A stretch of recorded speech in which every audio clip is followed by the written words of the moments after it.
क्या सच में पीएम मोदी पर संसद के भीतर हमला होने वाला था? और क्या है उस किताब की सच्चाई जिसे मनोज मुकुंद नरवणे ने, हमारे पूर्व भारतीय सेनाध्यक्ष ने द 4 स्टार ऑफ डेस्टिनी में लिखा है, जिसको लेकर विपक्ष ने संसद के भीतर बवाल काट रखा है।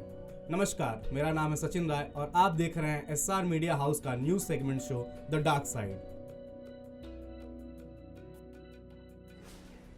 दरअसल बीते दिनों लोकसभा अध्यक्ष ने एक ऐसी बात का खुलासा किया जिसके चलते हड़कंप मच गया। बात ऐसी थी, इस वक्त संसद का बजट सत्र चल रहा है। वहां पर राष्ट्रपति के भाषण के बाद प्रधानमंत्री नरेंद्र मोदी उस पर धन्यवाद प्रस्ताव देने के लिए अपनी बात रखने वाले थे, लेकिन लोकसभा अध्यक्ष ने उन्हें संसद में आने से रोक दिया।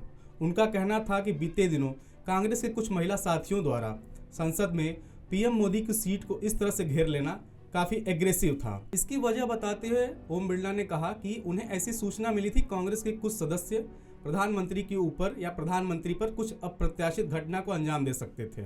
आइए समझते हैं कि ऐसी क्या परिस्थितियां बनी जिसके चलते लोकसभा अध्यक्ष ओम बिरला को प्रधानमंत्री नरेंद्र मोदी को सदन में आने से रोका गया।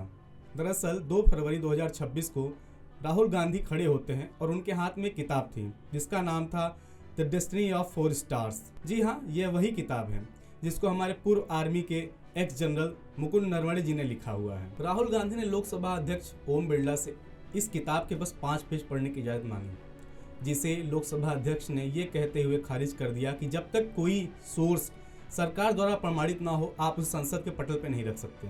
बस इसी के चलते विरोध होना शुरू हो गया। राहुल गांधी ने कहा कि सरकार अपनी नाकामियों को छुपाने के लिए अध्यक्ष के पीछे छुप रही है, जबकि सरकार की तरफ से मोर्चा लेते हुए रक्षा मंत्री राजनाथ सिंह और गृह मंत्री अमित शाह ने जवाब दिया और उन्होंने कहा कि ऐसा कोई भी सोर्स जो कि सरकार द्वारा प्रमाणित नहीं है या जिसे सरकार ने ऑथेंटिकेट नहीं किया है, कोई न्यूज़पेपर, कोई किताब जो पब्लिश नहीं हुई है, आप उसे एज ए सोर्स संसद के पटल पर नहीं रख सकते। हमारे पूर्व भारतीय सेना अध्यक्ष जनरल मनोज मुकुंद नरवणे ने अपने 40 साल के करियर में उनके साथ जो भी घटनाक्रम घटित हुए उसे किताब के रूप में सबके सामने रखने की कोशिश की। उस किताब का नाम है the 4 stars of ex army chief general Manoj Mukund Naravane.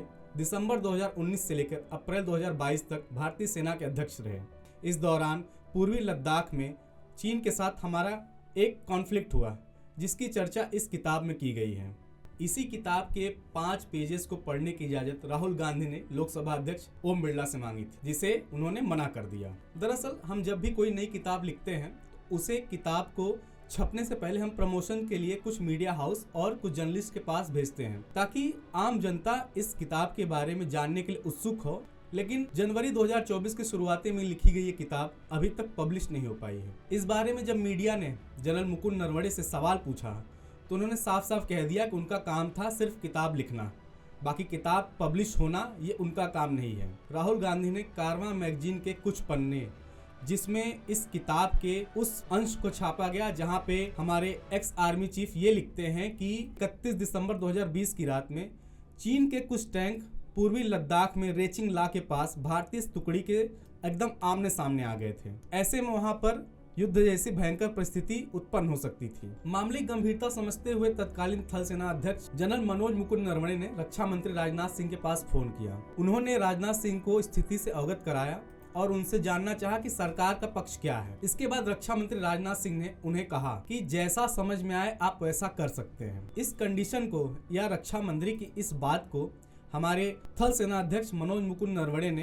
Hot potato कहा। वैसे तो हॉट पोटैटो का मतलब ये होता है कि अपनी जिम्मेदारी से पल्ला झाड़ना, लेकिन भारतीय जनता पार्टी की सरकार ने रक्षा मंत्री राजनाथ सिंह के इस बयान का बचाव करते हुए कहा कि उनके इस बयान का मतलब ये था कि भारतीय सेना को पूरी छूट है, जैसी परिस्थिति समझे वैसा फैसला या वैसे कदम उठा सकते हैं। जबकि विपक्ष के नेता राहुल गांधी का कहना है कि सरकार अपनी जिम्मेदारियों से पल्ला झाड़ रही है। संसद के अंदर सरकार और विपक्ष के इस नूरा कुश्ती को देख के गांव की क्रिकेट की याद आती है, जिसमें एक टीम अगर दूसरे टीम से सामंजस्य नहीं बना पाती है तो उसमें कुछ ऐसे खिलाड़ी होते हैं जिनका सिर्फ एक ही गोल होता है, न खेलब न खेले दे, खेलवा बिगाड़ दे। बस मुझे वही याद आ रहा है। हमें और आपको पता है कि संसद का एक दिन या एक सत्र चलाने में एक आम आदमी की जेब से कितना पैसा जाता है, लेकिन सरकार और विपक्ष इसको नहीं समझ रहे हैं। हमें चाहिए कि हम सरकार और विपक्ष दोनों से सवाल करें कि आपको हमारे टैक्स के पैसे की कोई कीमत नहीं है।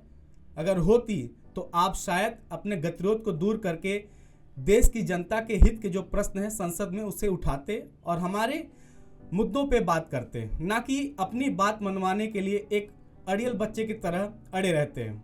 अभी ये न्यूज़ ट्रांजिशन में है, संसद में अभी भी गतिरोध बना हुआ है। आने वाले समय में हो सकता है इस मुद्दे पर कोई डेवलपमेंट हो, या तो सरकार की तरफ से कोई सफाई आए, या तो विपक्ष अपनी रणनीति बदले ताकि सरकार को और घेरा जा सके।